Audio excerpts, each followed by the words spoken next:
Leo tumepewa wake tayari tunao ndani, kila mtu ana wake kashaeka ubavuni, mengine abadilike mambo ya kimaskani. Alhamdulillah, ndoa zimekamilika. Ila pamoja na hayo muwenyewe munadhima ya kijio na kuamrisha mema, isiwe ndoa ya leo tena bwana ukatuna. Alhamdulillah, ndoa zimekamilika.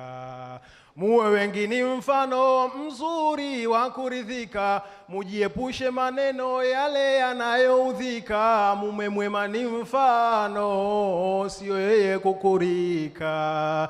Alhamdulillah, ndoa zimekamilika.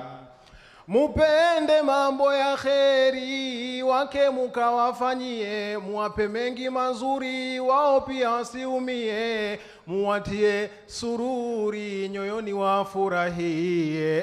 Alhamdulillah, ndoa zimekamilika.